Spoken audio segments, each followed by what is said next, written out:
Hi, this is Jason from Horrific Nightmares, and it's time for a controversial view.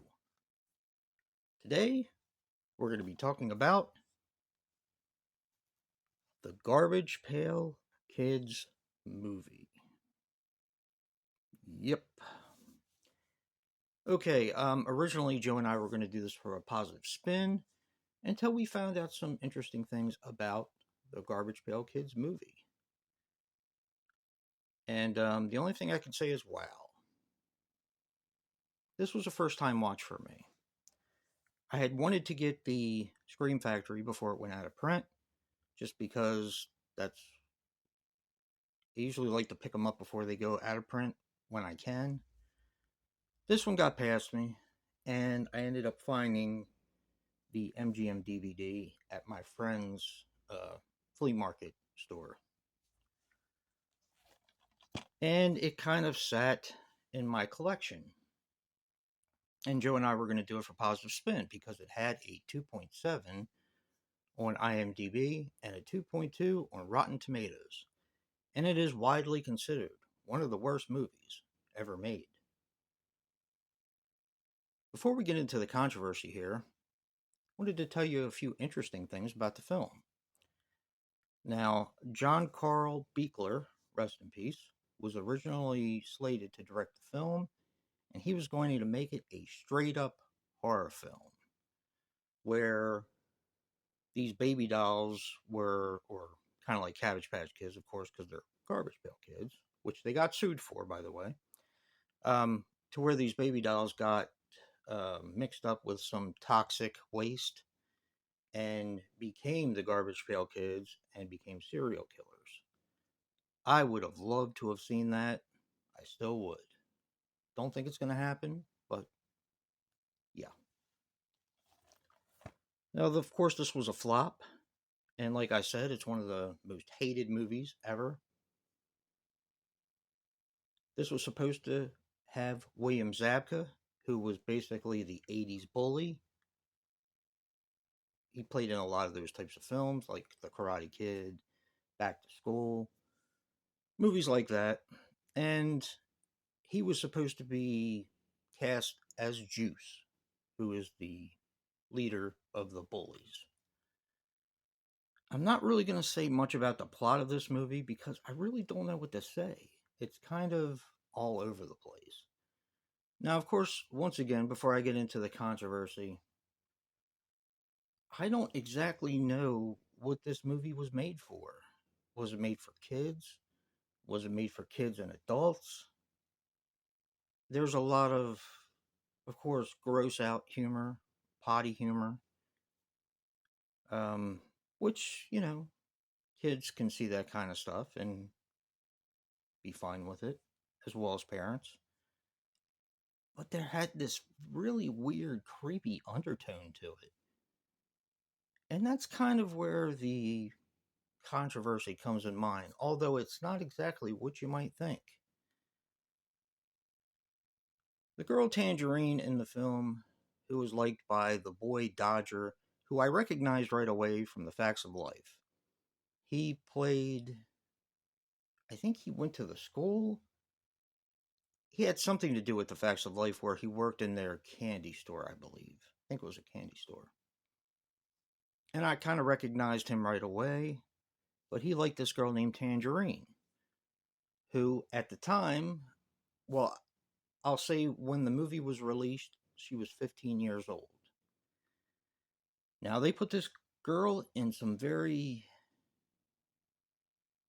I don't even know how to say it, very skimpy clothing. Had her makeup done, her hair foofed out. Um, I'm not going to say it's inappropriate, but I felt it was inappropriate. That's just my personal opinion for that age. But that's actually not all. They had a point where she was changing her shirt and she wore a see through bra. Now, this is a rated PG film, and that's definitely inappropriate, not to mention borderline exploiting. And then you get the famous crotch shot. the crotch shot, the infamous crotch shot, I guess, where if you do look up this information on the internet, there have been several articles posted about it, which mysteriously got taken down after they were written. There is still one that I did find. I can't remember the name of the place that did the article, but they didn't really focus on the fact that it was inappropriate because she basically did a Sharon Stone. Um, yeah, I really, first of all, the movie's weird and it's creepy. I know a lot of people have like an underground fandom of this sort of film. Um, and I think that the movie, there was a lot of interesting things that were done in the film.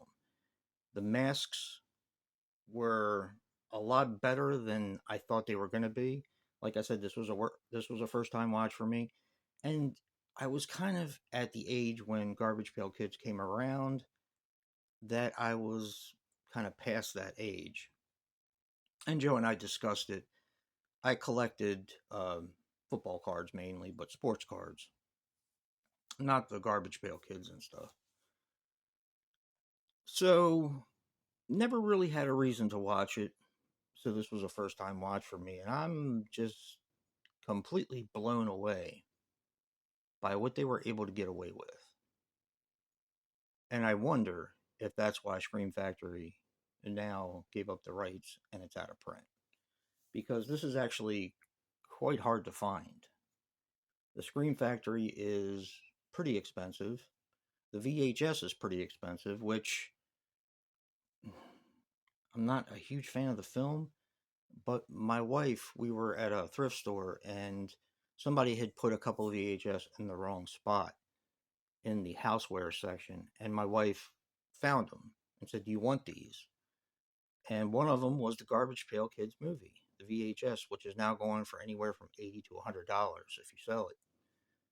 And it was $1 there, and it was a really good copy of it, very pristine. And I wasn't interested in it then. So, I mean, this was like 2, 3 years ago, maybe a little longer. But yeah, it just, I don't know. I'm stumped with this one. I definitely want to know how you guys feel. Now, of course, Joe and I say we watch these movies so you don't have to. And I don't know how they got away with what they got away with. Um, yeah, I'm kind of at a loss for words. We just got done watching this, and I really don't know what to say about it. Yeah. Let me know what your guys' thoughts are for those of you who have seen it. I'm definitely interested to know what you think of it. And don't forget to check out Joe's controversial review for The Garbage Pail Kids Movie. Physical Media Matters. And until next time, peace.